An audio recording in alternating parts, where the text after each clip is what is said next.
kita siang ini, dan selamat siang, Assalamualaikum warahmatullahi wabarakatuh kepada para narasumber, Pak Bambang Herianto dan juga Ibu Nadia, dan kemudian juga para teman-teman media sudah meluangkan waktunya di siang hari ini. Assalamualaikum warahmatullahi wabarakatuh.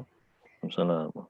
Berbarengan dengan memasuki tahun yang baru, masyarakat Indonesia juga memiliki harapan baru untuk segera keluar dari pandemi COVID-19 dengan rencana vaksinasi yang akan dilaksanakan di bulan Januari 2021. Menjelang pelaksanaan vaksinasi, pemerintah memang perlu senantiasa menekankan pentingnya vaksinasi kepada tenaga kesehatan dan juga petugas publik yang berada di garis terdepan dalam pencegahan penyebaran COVID-19. Hal ini penting untuk meningkatkan partisipasi tenaga kesehatan dan petugas publik dalam program vaksinasi sebagai upaya melindungi mereka secara individu serta keluarga mereka dan juga keluarga pasien. Melihat kepentingan hal-hal tersebut di atas, maka perlu dilakukan pemberian informasi yang proaktif dan berkala mengenai perkembangan vaksinasi COVID-19, dan salah satunya adalah melalui format konferensi pers agar pesan dapat tersampaikan kepada masyarakat luas. Siang ini sudah hadir bersama kita dua narasumber adalah yang pertama Dr. Siti Nadia Wiweko, juru bicara vaksin COVID-19 Kementerian Kesehatan, dan juga Bapak Bambang Herianto, juru bicara vaksin COVID-19 PT Bio Farma. Baik rekan-rekan media, nanti apabila ada pertanyaan, maka bisa ditulis di chat group dan kami akan membacakan pertanyaan-pertanyaan untuk dijawab oleh narasumber. Mempersingkat waktu, kami persilakan kepada Ibu Siti Nadia. Monggo silakan. Baik, terima kasih Bu Karokom ya Mas, Bu Wiwit. Yang saya hormati tentunya Bu Karo, Pak Bambang yang juga sudah hadir, serta tentunya rekan-rekan media yang juga sudah bergabung pada siang hari ini. Selamat siang, Assalamualaikum warahmatullahi wabarakatuh, dan salam sejahtera untuk kita semua. Ya, tentunya di awal tahun 2021 dengan menyongsong tentunya harapan baru, semoga kita semua dalam keadaan sehat dan walafiat.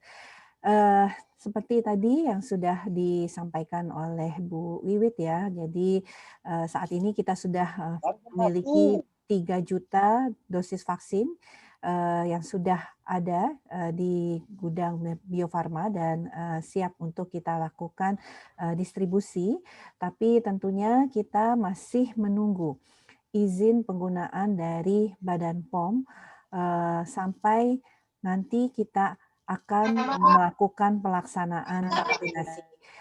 Jika izin tersebut sudah keluar, tentunya kita dapat segera melaksanakan vaksinasi COVID-19 ini secara bertahap. Nah, Bapak Ibu, teman media sekalian, secara total kita membutuhkan waktu 15 bulan. Ya. Jadi 15 bulan yang akan dihitung mulai dari Januari 2021 hingga Maret 2022. Jadi ini adalah waktu 15 bulan pelaksanaan vaksinasi yang akan kita lakukan secara bertahap. Tujuannya adalah untuk menuntaskan program vaksinasi COVID-19 yang akan kita lakukan di 34 provinsi dan mencapai total populasi sebesar 81,5 juta orang.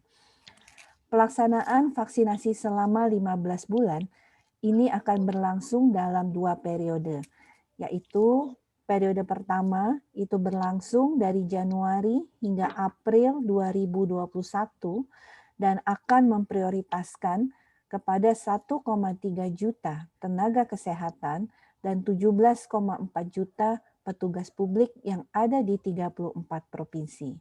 Kemudian periode kedua yang berlangsung selama 11 bulan, yaitu dari April 2021 hingga Maret 2022, yang artinya akan menjangkau jumlah masyarakat sisa dari periode pertama.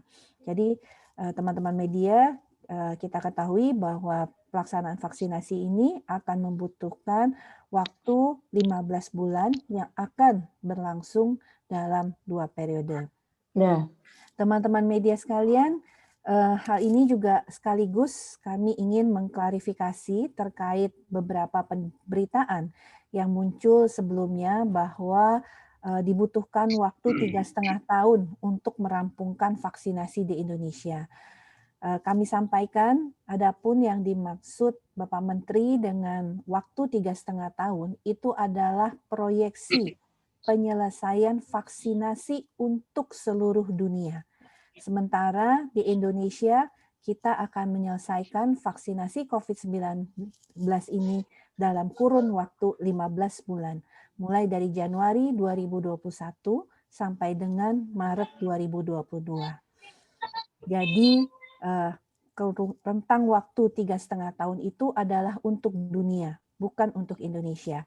Indonesia sendiri kami tegaskan bahwa kita akan membutuhkan waktu 15 bulan seperti yang sudah pernah disampaikan oleh Bapak Menteri Kesehatan pada waktu press conference beliau di Istana sebelumnya. Sebelum dan saat proses vaksinasi berlangsung, kami tentunya tetap mendorong seluruh masyarakat untuk tetap menjalankan protokol 3M dengan ketat. Karena perjalanan kita masih cukup panjang untuk bisa keluar dari pandemi COVID-19 ini. Vaksin bersama, penerapan disiplin 3M, memakai masker, menjaga jarak, mencuci tangan, dan menghindari kerumunan, serta memperkuat 3T, tracing, testing, dan treatment, merupakan upaya lengkap dalam menekan penyebaran COVID-19 secara efektif.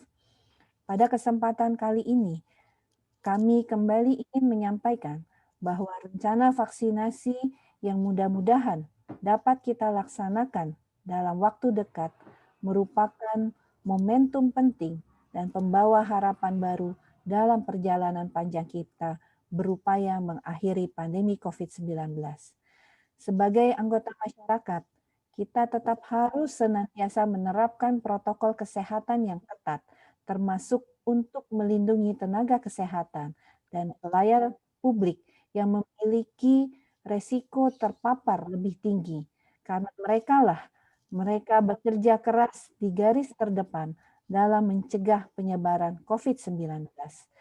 Kami memberikan apresiasi setinggi-tingginya bagi tenaga kesehatan dan petugas publik dan memprioritaskan mereka untuk menjadi kelompok pertama bersama pemerintah yang akan menerima vaksinasi.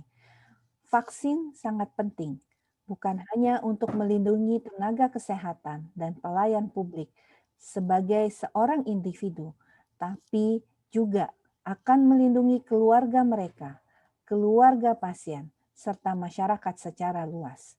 Kita sangat berharap dengan adanya vaksin, maka tenaga kesehatan khususnya dapat segera pulang dan bertemu dengan keluarga mereka yang sangat mereka cintai.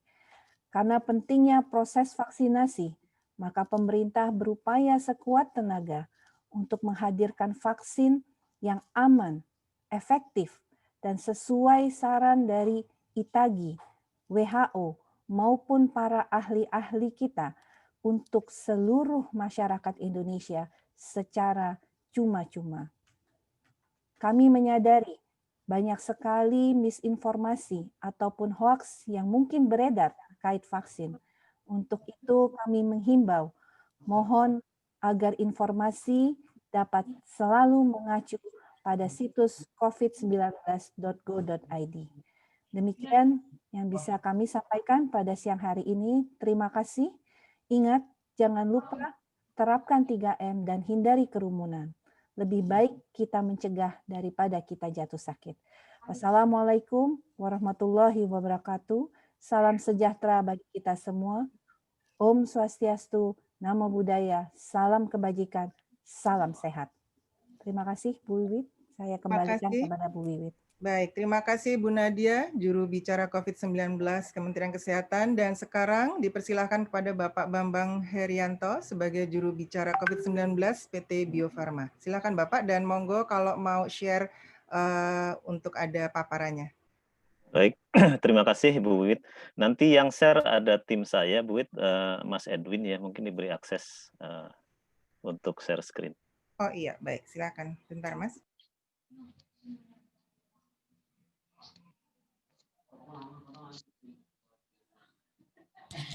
Izin Pak, silakan Pak, sudah bisa share screen. Baik, terima kasih Mbak. Assalamualaikum warahmatullahi wabarakatuh. Salam sejahtera bagi kita semua. Om Swastiastu, Namo Buddhaya, salam kebajikan. Salam sehat selalu buat kita semua. Terima kasih Bu Wiwit, Karoyan Mas Kementerian Kesehatan, yang saya hormati juga Mbak Nadia, Jubir COVID-19 dari Kementerian Kesehatan, rekan-rekan media yang berbahagia, yang hari ini bisa berjumpa dalam preskon untuk update vaksin COVID. Jadi vaksin COVID-19 tahap 2 dari Sinovac sebanyak 1,8 juta dosis dalam bentuk produk jadi kemasan file dosis tunggal telah tiba di Indonesia pada hari Kamis tanggal 30 Desember 2020 yang lalu dan telah diterima di Bio Farma pada hari yang sama. Dengan demikian, jumlah vaksin COVID-19 dari Sinovac yang sudah diterima oleh Indonesia adalah total sebanyak 3 juta dosis. Saat ini seluruh vaksin tersebut disimpan di tempat penyimpanan khusus di fasilitas penyimpanan Bio Farma dengan suhu sesuai dengan persyaratan dan spesifikasi vaksinnya tetap dijaga antara 2 sampai 8 derajat Celcius. Dan juga telah dilakukan serangkaian pengujian mutu, baik yang dilakukan oleh PT Bio Farma sendiri maupun oleh Badan Pengawas Obat dan Makanan atau Badan POM. Pengujian ini dilakukan dalam rangka menjaga kualitas dan keamanan produk vaksin agar terjamin mulai dari proses produksinya sampai nanti didistribusikan. Vaksin hanya akan digunakan untuk program vaksinasi setelah ada persetujuan penggunaan darurat yang dikeluarkan oleh Badan POM dan bukan sebagai vaksin untuk uji klinis. Pemberitaan yang menyebutkan bahwa vaksin COVID-19 yang akan digunakan adalah vaksin untuk uji klinis atau only for clinical trial sebagaimana yang tertulis pada kemasan vaksin adalah tidak benar. Jadi vaksin COVID-19 yang saat ini sudah berada di Bio Farma dan akan digunakan untuk program vaksinasi nantinya akan menggunakan vaksin yang telah mendapat izin penggunaan dari Badan POM, sehingga kemasannya pun akan berbeda dengan vaksin yang digunakan untuk keperluan uji klinis. Kemasan vaksin COVID-19 untuk uji klinis menggunakan kemasan prefill syringe atau biasa disingkat dengan PFS, di mana wadah vaksin dan jarum suntik dalam satu kemasan. Sedangkan vaksin yang digunakan untuk program vaksinasi nanti itu dikemas dalam bentuk vial, single dose atau dosis tunggal. Jadi ada perbedaan. Dan sudah pasti tidak ada penandaan only for clinical trial karena sudah mendapat izin penggunaan dari Badan POM. Rekan media yang berbahagia, dalam kesempatan ini izinkan kami untuk menjelaskan juga mengenai beredarnya artikel Verocell pada vaksin Sinovac COVID-19. Dapat kami sampaikan hal-hal sebagai berikut. Yang pertama adalah bahwa vaksin Sinovac tidak mengandung Verocell atau biasa disebut dengan sel vero, karena sel vero hanya digunakan sebagai media kultur untuk media kembang dan tumbuh virus untuk proses perbanyakan virus sebagai bahan baku vaksin. Kalau tidak ada media kultur, virusnya tentu akan mati dan tidak bisa digunakan untuk pembuatan vaksin. Kemudian, setelah mendapatkan jumlah virus yang cukup, maka akan dipisahkan dari media pertumbuhan. Sel vero ini tidak akan ikut atau terbawa sampai dengan proses akhir pembuatan. Dengan demikian, pada produk akhir vaksin tidak lagi nanti mengandung sel vero tersebut. Dan vaksin COVID-19 Sinovac ini saat ini sedang dalam proses kajian aspek kehalalannya oleh Lembaga Pengkajian Pangan dan Obat-obatan dan Kosmetika Majelis Ulama Indonesia atau LPPOM MUI untuk mendapatkan fatwa ulama Indonesia dan sertifikasi oleh Badan Penyelenggara Jaminan Produk Halal atau BPJPH. Vaksin COVID-19 dari Sinovac yang akan digunakan ini hanya mengandung satu virus yang sudah dimatikan, karena ini adalah platformnya inactivated, jadi virusnya sudah dimatikan atau diinaktivasi, tidak mengandung sama sekali virus hidup atau yang dilemahkan. Jadi tidak mengandung sama sekali virus hidup atau yang dilemahkan. Ini diketahui termasuk cara yang paling umum dalam membuat vaksin. Kemudian kandungan berikutnya adalah aluminium hidroksida yang berfungsi sebagai ajuvan untuk meningkatkan kemampuan vaksin tersebut. Kandungan berikutnya adalah larutan fosfat atau sebagai penstabil atau biasa kita sebut dengan stabilizer. Dan yang terakhir, kandungannya adalah larutan garam natrium klorida atau biasa di dapur ya, garam dapur, ini NaCl, sebagai isotonis untuk memberikan kenyamanan dan penyuntikan. Tapi tentunya garam natrium klorida ini adalah yang memenuhi standar pharmaceutical. Kemudian, vaksin COVID-19 dari Sinovac ini diproduksi tidak menggunakan pengawet. Sekali lagi, tidak menggunakan pengawet dan tidak mengandung bahan-bahan lain seperti boraks, formalin, ataupun merkuri. Kemudian yang terakhir, vaksin yang akan digunakan di masyarakat tentu ini telah melalui tahapan pengembangan dan serangkaian uji yang ketat, sehingga terjamin kualitas, keamanan, dan efektivitasnya di bawah pengawasan Badan Pengawas Obat dan Makanan atau BPPOM dan memenuhi juga standar internasional. Demikian yang dapat kami sampaikan, walaupun vaksin sudah datang, tetap disiplin menjalankan protokol kesehatan, tetap memakai masker, menjaga jarak, mencuci tangan, selalu terus harus kita lakukan. Demikian, terima kasih atas perhatiannya. Wassalamualaikum warahmatullahi wabarakatuh. Om Santi Santi Om, Namo Buddhaya. Salam sehat dan sejahtera buat kita semua. Demikian Mbak Wiwit. Baik, terima kasih Pak Bambang. Baik, rekan-rekan media, sudah ada beberapa pertanyaan yang masuk ke dalam chat. Maka saya akan bacakan satu persatu dan langsung dijawab saja supaya tidak terburu lupa. Baik, yang pertama dari Rahmat Fauzan dari Bisnis Indonesia untuk Ibu Nadia. Saya ingin bertanya kepada Bu Nadia, apakah vaksinasi realistis dilaksanakan pada kuartal 1 tahun 2021? Ya. Silakan. Baik, terima kasih. Kalau melihat perkembangan saat ini, juga dari informasi yang kita dengar bahwa hasil uji klinis di Turki dan Brazil memberikan hasil yang cukup baik, dan juga teman-teman dari UNPAD yang dalam hal ini melaksanakan uji klinis tahap 3 juga memberikan hasil yang cukup baik juga, sehingga kita rasanya cukup optimis ya untuk bisa sesuai dengan jadwal atau penjadwalan yang sudah kita susun, bahwa vaksinasi ini bisa kita mulai pada minggu kedua atau minggu ketiga dari Januari 2021. Baik, terima kasih Bu Nat. Mas Fauzan, sudah terjawab dari pertanyaan yang tadi dilontarkan. Dan sekarang yang kedua adalah dari Santi Dewi IDN Times, juga untuk Bu Nadia. Apakah vaksinasi ini bersifat wajib bagi nakes dan petugas publik? Apakah sanksi yang disiapkan Pemprov itu bisa diterapkan? Monggo Bu Nat. Iya, kita tentunya mengharapkan bahwa kita semua kan ingin keluar dari situasi dan khususnya pandemi COVID-19. Jadi vaksinasi ini akan sangat memberikan dampak yang luar biasa. Kita sudah ketahui bahwa manfaat vaksinasi ini, kalau cakupan ataupun orang yang menerima vaksinasi ini angkanya bisa mencapai 100% daripada sasaran, maka kekebalan akan terjadi, khususnya kekebalan kelompok. Dan dengan adanya kekebalan kelompok ini, kita akan dapat melindungi populasi-populasi lain yang pada saat ini belum bisa mendapatkan vaksinasi. Baik, terima kasih. Kemudian pertanyaan berikutnya juga kepada Bu Nadia.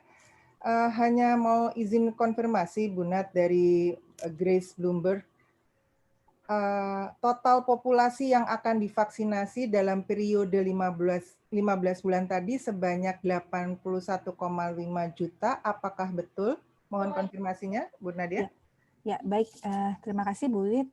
Baik teman media dan Mbak Grace, saya menegaskan kembali mungkin tadi slip of the tongue sedikit kali ya, bahwa selama kurun waktu 15 bulan dari Januari 2021 sampai dengan Maret 2022, maka kita akan memberikan vaksinasi kepada total populasi sebesar 181,5 juta.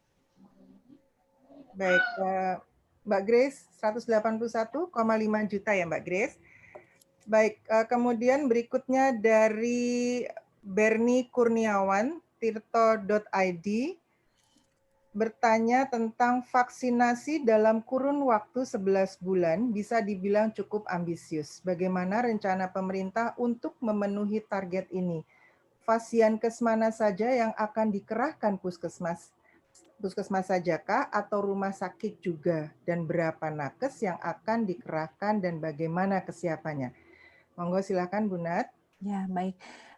Kita cukup optimis ya untuk menyediakan dan melaksanakan vaksinasi ini dalam 15 bulan karena kita sudah kemarin juga dengan disaksikan oleh Ibu Menlu dan Bapak Menteri Kesehatan sudah ada penandatanganan kerjasama penyediaan vaksin dengan AstraZeneca dan Novavax dan kemudian akan segera datang kembali dalam bentuk raw material untuk vaksin Sinovac sehingga insya Allah kita bisa memenuhi kebutuhan vaksin ini tersedia sesuai dengan kebutuhan kita dan tentu pelaksanaannya seperti yang sudah kita rencanakan kita akan lakukan secara bertahap dan kita memiliki jumlah fasilitas pelayanan kesehatan yang cukup ya kita punya 13.000 puskesmas dengan hampir 2.500 rumah sakit serta didukung dengan 49 kantor kesehatan pelabuhan yang ini akan menjadi tentunya Fasiankes yang akan memberikan pelayanan vaksinasi kepada seluruh sasaran sebanyak 181,5 juta. Saat ini kita juga sudah memiliki 30.000 vaksinator yang siap memberikan vaksin kepada seluruh sasaran. Jadi menurut kami kita cukup yakin untuk bisa menyelesaikan vaksinasi ini dan didukung tentunya dengan SDM serta sarana prasarana yang saat ini sudah siap. Baik, terima kasih Bu Nat. Pak Bambang, ini pertanyaan untuk Pak Bambang dari Egi Tempo. Mohon izin bertanya Pak Bambang, dari informasi Kemenkes kemarin disebutkan kalau hari ini vaksin Sinovac akan segera didistribusikan ke 34 provinsi. Sebagai distributor sejauh mana Bio Farma mempersiapkan distribusi ini, lalu potensi kendala yang ditemui apa saja dan bagaimana antisipasinya? Monggo Pak Bambang. Ya, terima kasih pertanyaannya. Betul, jadi mulai hari ini vaksin akan kita distribusikan ke 34 provinsi ya. Tentu ini sudah kita siapkan juga, mungkin tadi sudah disampaikan oleh Bu Nadia juga, bahwa fasilitas Yankes kita juga didukung lebih dari 10.000 puskesmas, ada KKP 40 sekian. Semuanya sudah disiapkan untuk rantai dinginnya untuk menerima vaksin ini. Karena vaksin ini sebetulnya kan program ini bukan program pertama kali dilakukan di negara kita, di Indonesia. Banyak sekali program-program vaksinasi yang sudah berjalan selama ini dan berjalan dengan baik dilakukan oleh Kementerian Kesehatan. Artinya ini nanti distribusinya melibatkan seluruh pihak, tidak hanya Bio Farma sebagai distributor, tetapi juga nanti melalui provinsi, kabupaten, kota, dan puskesmas, sehingga nanti perjalanan vaksin dari Bio Farma sampai puskesmas ini berjalan dengan baik. Semua rantai dingin di 2-8 derajat, insya Allah kita sudah siap. Sehingga vaksin nanti yang akan digunakan di masyarakat benar-benar terjamin mutu dan kualitasnya, karena dapat dijaga rantai dinginnya, pendistribusiannya sampai dengan sampai dengan puskesmas atau bila perlu nanti di posyandu. Demikian Mbak Wiwit. Baik, terima kasih Pak Bambang. Bu Nadia, ada lagi pertanyaan dari baikunidream.co.id. Mungkin baru bergabung. Pak Menteri menyebutkan bahwa butuh waktu 3,5 tahun untuk vaksinasi seluruh Indonesia. Apakah benar, Bu Nat? Mungkin bisa diklarifikasi kembali tadi Ibu Nat. Monggo silakan. Baik, terima kasih Bu Wiwit. Tadi mengulang kembali dan menegaskan ya bahwa kita ini akan membutuhkan, Indonesia membutuhkan waktu 15 bulan untuk pelaksanaan vaksinasi COVID-19 yang akan dimulai dari Januari 2021 hingga Maret 2022. Tentunya kami menyampaikan bahwa apa yang dimaksud Pak Menteri bahwa 3,5 tahun itu adalah proyeksi penyelesaian vaksinasi untuk seluruh dunia. Dan Indonesia sendiri berkomitmen untuk melaksanakan vaksinasi ini mulai dari Januari 2021 sampai dengan Maret 2022 yang artinya rentang waktunya 15 bulan. Dan ini juga sudah ditegaskan dan disampaikan oleh Bapak Menteri Kesehatan pada saat beliau menyampaikan press conference di Istana pada beberapa waktu yang lalu. Demikian. Baik, terima kasih. Masih ada lagi Bu Nat, ini mungkin bisa dari kedua Bu Nat dan juga Pak Bambang. Dari vidiliputan.com mau bertanya, bagaimana antisipasi Kemenkes dan Bio Farma untuk meminimalisir hoax soal vaksin COVID-19 yang marak di masyarakat? Bu Nadia dulu, kemudian Pak Bambang, monggo silakan. Ya, tentunya tadi sudah disampaikan agar kita selalu merujuk kepada situs-situs resmi yang pasti adalah tadi kita sampaikan melalui situs covid19.go.id dan tentunya beberapa pemberitaan-pemberitaan klarifikasi akan terus kita berikan baik itu melalui KPCPEN maupun juga melalui kanal-kanal resmi, baik itu Kementerian Kesehatan maupun Kementerian Kominfo. Monggo silakan ya. Pak Bambang. Ya, saya kira agak putus-putus ya. Pak Bambang. Enggak, ini ada yang tadi masuk. Okay. Ya, saya kira ini tugas kita semua ya, termasuk juga tugas dari media. Bagaimana kita mengedukasi seluruh masyarakat dengan informasi yang benar dan valid. Jangan sampai diberikan berita yang tidak benar. Contohnya tadi terkait dengan ada berita terkait dengan bahwa vaksin yang akan digunakan adalah vaksin untuk uji klinis. Nah, ini sebetulnya salah. Karena vaksin untuk uji klinis adalah vaksin yang hanya digunakan klinis saja. Sementara untuk vaksinasi program ini sudah menggunakan vaksin yang diproses, diproduksi secara massal dan akan digunakan setelah mendapatkan persetujuan dari Badan POM. Jadi memang ini tugas kita semua nih, termasuk juga media, untuk memberikan informasi yang akurat dan benar kepada masyarakat. Seperti itu, Bu Wiwit. Baik, terima kasih Pak Bambang. Ada satu lagi pertanyaan sebagai pertanyaan penutup, mungkin bisa dijawab oleh Bu Nat ya. Dari Natalia, Australian Financial Review, benarkah Presiden akan menjadi penerima pertama dari vaksin Sinovac ini? Ya, baik, terkait rencana ini dan sesuai juga dengan pernyataan Bapak Presiden bahwa beliau akan menjadi penerima vaksin COVID pertama, tentunya kami akan menindaklanjuti dan memastikan terkait hal ini. Dan langkah-langkah berikutnya mungkin akan kami sampaikan pada waktu sesuai dengan tadi bahwa pelaksanaan vaksinasi ini harus menunggu dari izin Badan POM dan juga hal-hal lain yang terkait. Demikian. Baik, terima kasih Pak Bambang. Ada tambahan ya. mungkin? Saya kira cukup, Bu Wiwit. Baik.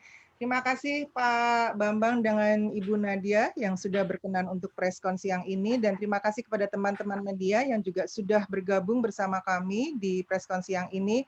Mudah-mudahan kita semua diberikan sehat dan tetap selalu dengan 3M, memakai masker, menjaga jarak, dan mencuci tangan. Terima kasih, kita ketemu lagi di lain kesempatan. Wassalamualaikum warahmatullahi wabarakatuh. Waalaikumsalam. Waalaikumsalam. Terima kasih Pak Bambang. Terima kasih, izin. Sehat terus. Terima kasih Ya. teman-teman media. Sehat, dan sehat ya. Terima kasih Bu. Terima kasih. Izin Baik. pamit. Terima Sampai ketemu kasih, Pak Ibu. Bambang. Terima kasih Bu. Terima kasih Bu. Terima kasih Pak Bambang, Bu Nadia. Terima kasih Bu. Terima kasih Pak Bambang dan Ibu Nadia. Terima kasih Bu semuanya. Widiawati, terima kasih Bu. Sami-sami. Terima kasih.